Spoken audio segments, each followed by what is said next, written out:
everyone, myself Swati Jeevan Kokate from Nagesh Karasgi Orchid School, and in the last lecture we were studying about history lesson number 3, that is the Delhi Sultans. In that what we have studied children, how Delhi became capital, okay, and also which rulers came and for what period they ruled, what were the changes or what things they made changes in that sultanate what we call. Then here again we have studied that finding about Delhi Sultans, what things were there, how they made the manuscripts, from manuscripts how we can study or we have taken that, how they made papers, how a text was written on that, how it was binded, and also we have seen how they highlighted with the gold polish on it. Also we have seen the circle of justice, what it is, how if the king will give loyal and justice to each and everyone, there will be a very smooth running or smooth functioning of the area or of that what we call of that kingdom, okay. Also we have seen the birthright and gender distinction. How did we find it? When Razia Sultan, okay, she became the ruler or the queen of during 1240, she was removed from the throne. And why? Because the woman was not accepted as a ruler at that time. Also we have seen the written things what Mina J. Siraj wrote about it. Then we had gone to from garrison town to empire, how this expansion of Delhi Sultanate was there. In that, in map 2 we have seen major cities captured by Shasamuddin Iltutmish. Here see, you can go through these points or read the things and how there was expansion of Delhi Sultanate. This also we have gone through. As these words are little difficult, hinterland and garrison town, just I will revise once again, already we have studied in the last lecture. Then too I will explain you children what was there in it. So how from garrison town there was expansion of this Delhi Sultanate. Then we have seen that the Delhi Sultans during 13th century generally was not beyond fortified garrison town. Garrison town, what we have seen children, what was its meaning? Garrison town was a town fortified with settlements of soldiers, means only soldiers used to live there, okay. They depended mainly upon trade, tribute or plunder for supplies without moving to hinterland of the cities. Hinterland, what was the hinterland's meaning? I had told you, the land adjacent to the city or port that supplies it with goods as well as services. So they did not further move. So they were dependent only on the garrison towns, and whatever was the collection, they were happy with that and they ruled there. To control garrison towns from Delhi that were far off like Bengal, Sindh was extremely difficult. And see why it was difficult, we have seen, because rebellions, war, bad weather, this would snap fragile communication routes to these farther places. Means this place was very far from that, near about thousands of kilometers, and at that time they were not having speed means like nowadays transport. Also we get on mobiles or phones or mails we can communicate, but at that time they had to go from one place to another on the means animals or on walking distance, they have to cover the area. So these were the some of the difficulties, extreme things which they had to face. Then Delhi Sultan's authority was also challenged by Mongol invasions from Afghanistan and by governors who rebelled at any sign of the Sultan's weaknesses. Means when if anything was weaknesses, means if there was some problem faced by these sultans, soon the Mughals invasion was also, they were also ready to attack. Okay, sultans barely survived these challenges, so they had to challenge and they were facing many problems like this. These were the challenges faced by these sultans. Delhi Sultanate expanded during the reign of Ghiyasuddin Balban, Alauddin Khalji and Muhammad Tughlaq. So, the main things when the Delhi Sultanate expanded was during these three rulers, that is Alauddin Khilji, Ghiyasuddin Balban and Muhammad Tughlaq. Fine. Then there was first expansion. Okay, we can divide it for your making simple things. First expansion. Okay, I will explain you. The first set of campaigns along the internal frontier of the Sultanate. What was its aim? Its aim was to consolidate the hinterlands of the garrison towns. So, see, one ruler is there, and if it is not possible for him, if his area, okay, where his rule is there, if it is from far away from one place to another, it is difficult for him to control those things. So, what they did, they wanted to consolidate that, okay, consolidated the hinterlands of garrison towns. The forts were cleared. So, what they did for that, the forests were cleared in Ganga, Yamuna, Doab, and hunterers, gatherers and pastoralists were expelled from their habitat. These lands were given to peasants, agriculture was encouraged. New forests and towns were established to protect trade routes and to promote regional trade. So, what we came to know, children, what is Doab? It is the alluvial land between two converging rivers, okay, especially the area between Ganga and Yamuna in North India. So, what they did? They cleared the forest and they just went and you can say settled on these plains. Also, agriculture was encouraged, means they started agricultural also, and these forests and towns were established to protect trade routes and to promote regional trade. Regional trade means the trade between the region or their particular region.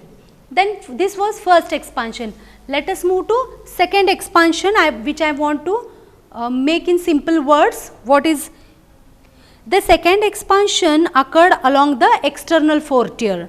So, what is external frontier?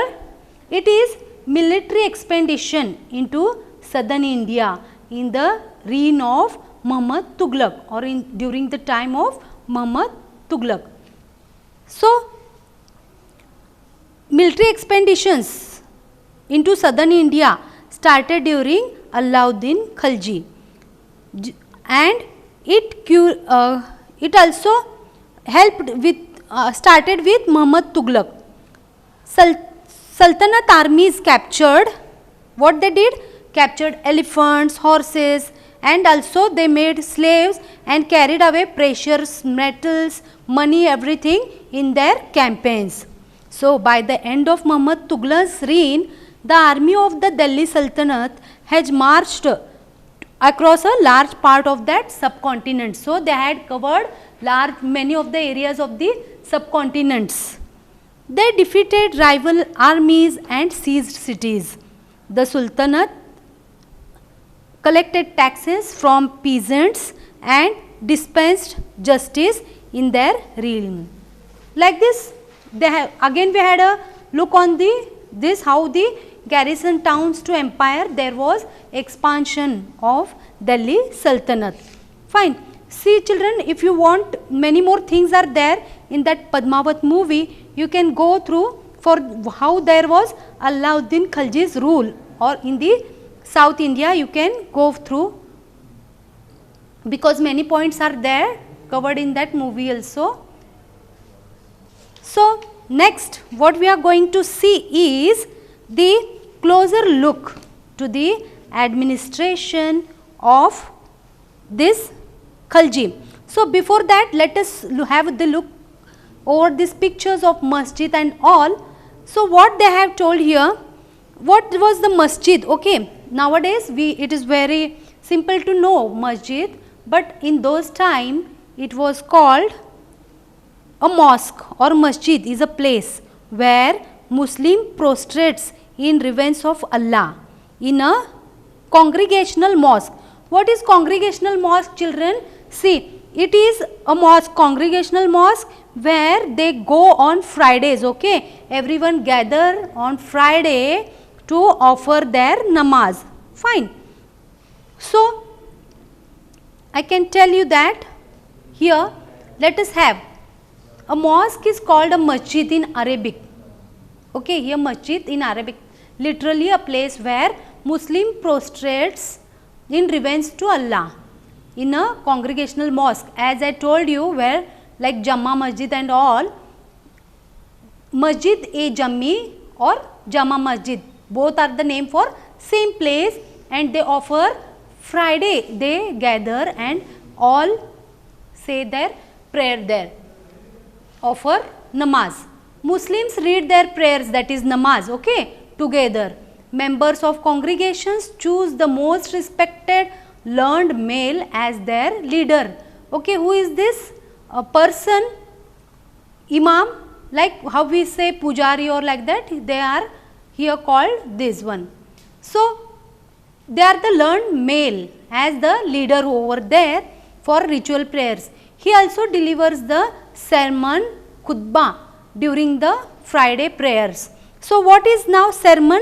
Like pravachan means they gave some lectures on their religion or what they want to say, like what we call pravachan, that is sermon for this Muslim people or in the masjids.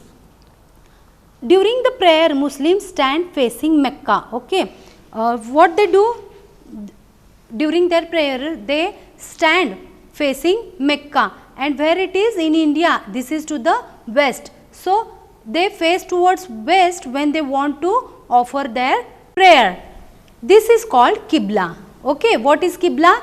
This one, these are some of the Arabic words, so you will find very difficult. Let us see that during prayers Muslims stand facing Mecca, and in India it is towards west, so they face towards west, and this is called Qibla. Okay. Now let us go to this. The Delhi Sultans built several mosques, okay, in different cities. Why they started building? Because they wanted to expand their rule, their religion, isn't it? And these demonstrated their claims to be protectors of Islam and Muslims. So they want to show that they were the protectors of Islam, Muslims and all. Mosques also helped to create a sense of community of believers. So they wanted to just create a sense of believers. They wanted the peoples to believe, the community to believe, who shared a belief system and a code of conduct. Okay, they wanted to set their code of conduct. So they started building these masjids. In figure 3 also we have seen one masjid. This one figure 4th is a masjid, that is Maut ki masjid, okay, built in the during Sikandar Lodis by his ministers.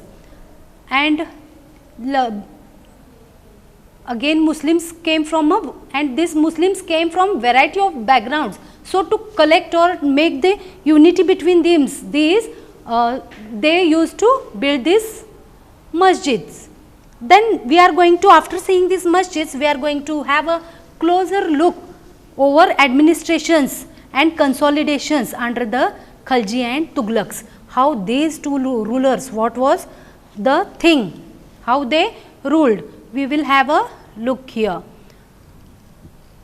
The consolidation of a kingdom as vast as the Delhi Sultanate needed reliable governors and administrators. See how when the things went, or when the region went on expanding, okay, the consolidation was also important, and they wanted reliable governors and administrators whom they would believe. So what they did, rather than appointing aristocrats and landed chieftains as governors, the early Delhi sultans, especially Iltutmish, favored their special slaves which were purchased for military service called bandgan in Persian. They were carefully trained to man some of the most important political offices in the kingdom. Since they were totally dependent upon the masters, the sultan could trust and rely upon them. See here what they want to say that, see, when the kingdom, I told you, when it was expanded, what they did, when the things were there, if the governors or aristocrats were there, what they did, when they were getting some areas and all, so they were refusing to adopt their code of conduct, isn't it? So instead of appointing them, what this specially Iltutmish thought that the slaves, okay, slaves means whom, the person, the people who were from the military service, means soldiers and all, they purchased them and gave them some salaries, and that money they used to send to their families and work for these kings, okay, these administrators. Then what they did, in Persian language the slave was called bandgan, okay, this word is different. Bandgan means slave, isn't it? Very simple, just remember who is the bandgan. Bandgan is the slave of that ruler and he is from the military service. And what happens, they were trained, okay, for fights whenever it was. So what these people did, they appointed, and they also not only for military service and all, but they also appointed these political offices in the kingdom in the important places like masters. Since they were totally dependent on the masters, that is sultans and all, they were, means the sultan could trust and he would very much depend on him and would rely upon these soldiers or these slaves. So slaves rather than sons. Now till now what was happening, children, the king's son, his son, like this there was hierarchy, means those children of the king only was becoming king, but here the slaves were given the power and means they were appointed as the administrators in the king's courts. The sultans were advised, a slave whom one has brought up and promoted must be looked after for its needs a whole lifetime, and good luck to find a worthy and experienced slave. Wise men have said that a worthy and experienced slave is better than a son. So these people, it was seen that these people were working very much for that administrator. So the Khaljis and Tughlaqs continued to use bandgan. Bandgan, as I told, slaves. So what these people did, these continued to use, Khaljis and Tughlaqs, they used to continue these slaves, bandgans, and also raised people of humble birth who were often called as clients. Now see, this word has come client, and the meaning is here, who is a client? Someone who is under the protection of another. Okay, means here who is a client? These slaves are the client, and under whom they are working, or they are safe, or they work for whom? To these rulers, maybe Khaljis and Tughlaqs. So these peoples or these bandgans were called clients to high political positions, and they were appointed for the high political positions like generals and governors. Okay. However, this was introduced as element of political instability, but they were not stable, okay, for lifetime. They might be, whenever their mood changes or whenever they don't want, they used to remove from that post. So here we can say that they introduced an element of political instability, means they were not for permanent basis. Slaves and clients were loyal to their masters and patrons. Okay, they were patrons, means what? Under whom, जिसके शरण में वो काम करते हैं, those can be called patrons. शरण you can write, okay. So but not to their heirs. New sultans had their own servants. Now new sultan, they had their own servants. As a result, the accession of a new monarch often saw conflicts between the old and the new nobility. See, these old people, they appointed the clients, but the new, their children, they did not want these servants. So again they appointed new one. So there was a conflict between this old and this new nobility. The patronage of these humble people by the Delhi sultans also shocked many elites, and the authors of Persian Tawarikh criticized the Delhi sultans for appointing the low base born to high offices. So this was not accepted by this new, and also see here, new low and base born means as officers they were not happy with this people. This Tawarikhs, they criticized this Delhi sultans.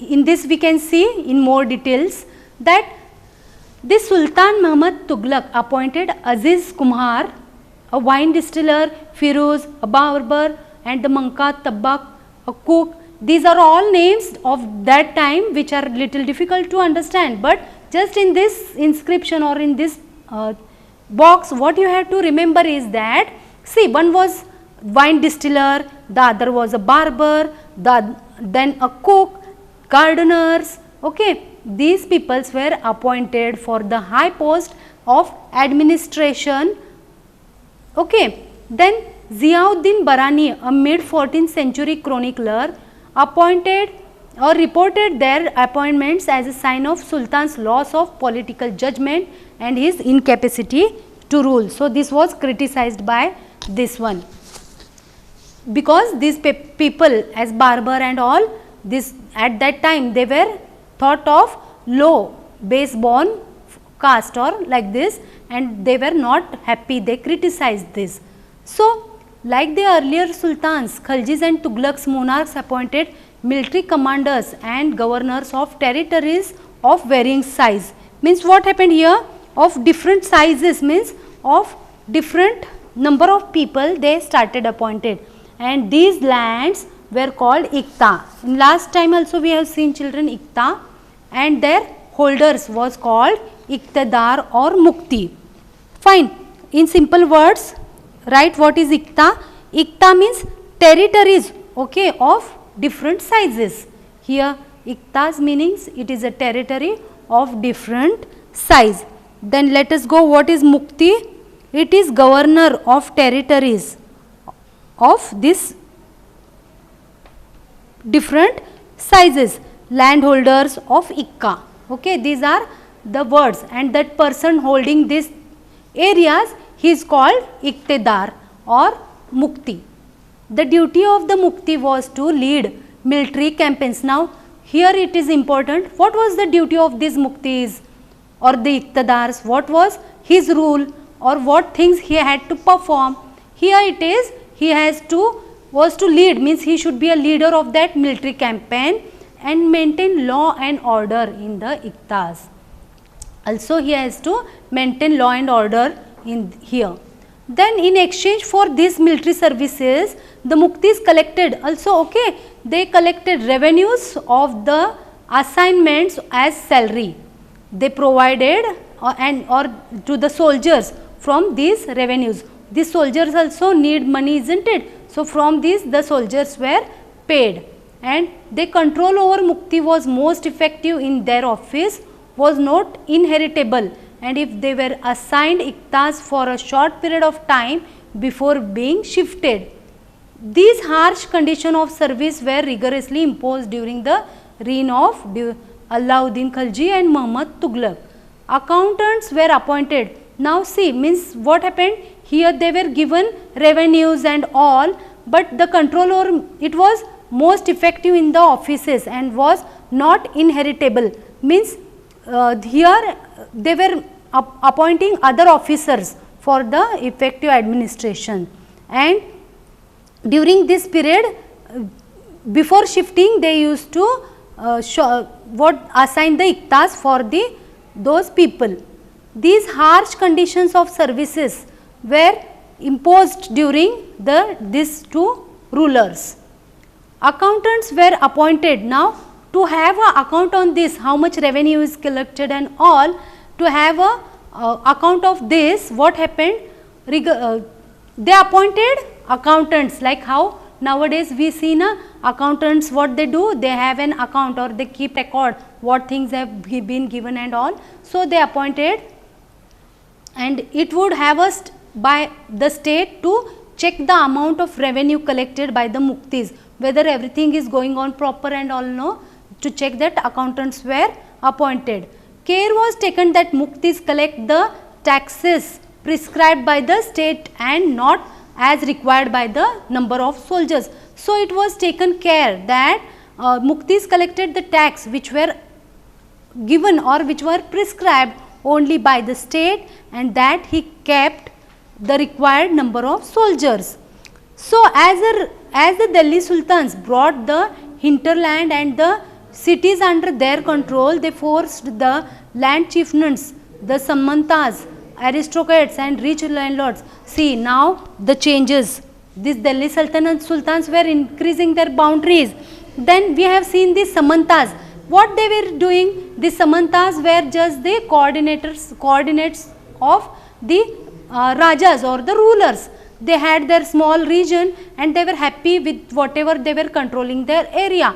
But when the Delhi Sultans came, the rich landlords to accept their authority. So, what they did? When Alauddin Khalji, the state brought the assessment and collection of land revenue under their own control. So, now there was no control, or the control was not in their interlands, means they had to, everything was gone in the hands of these sultans.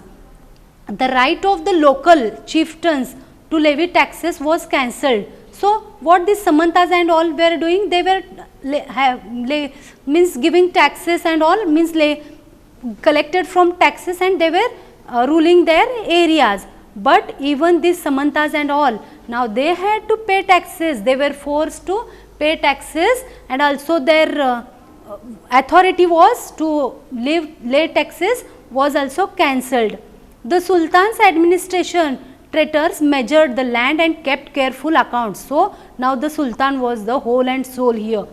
Some of their Sultan's administrators, they measured the land, also they kept proper accounts and all. Some of the old chieftains and the lords and the landlords served the Sultan as revenue collectors. Also, some of the persons they kept only as the revenue collectors. And how this revenue was collected? There were three types of taxes. How these taxes were collected?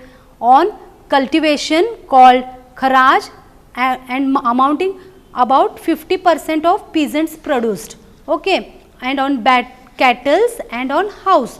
Now, these three things we will again study here. What is kharaj? Okay, now this Delhi Sultans, he means he was collecting taxes on which three types? On cultivations from the farmers, means the tax collected from the farmers, okay, is called as kharaj. And how much they collected? Means near about or 50% of the peasants produced. Means if the farmer produces 100 bags of 100 sacks of wheat, then 50 of it he has to, 50 numbers of sacks he has to give it to the sultans. On cattle, that is the sheep, okay, buffaloes, cows or whatever things yield they used to get, whatever money they earn from this they had to give to the king. And on houses, means where they lived, they had to pay the rent or the price to these Delhi sultans. So, these things we have studied here. Now, also we will study in more detail, okay children, what is, how there was a difference in Alauddin Khalji's and Muhammad Tughlaq's rule. So, here just go through the lesson and again we will continue with some of the new, how they, what were the changes and all, we will continue in the next lecture.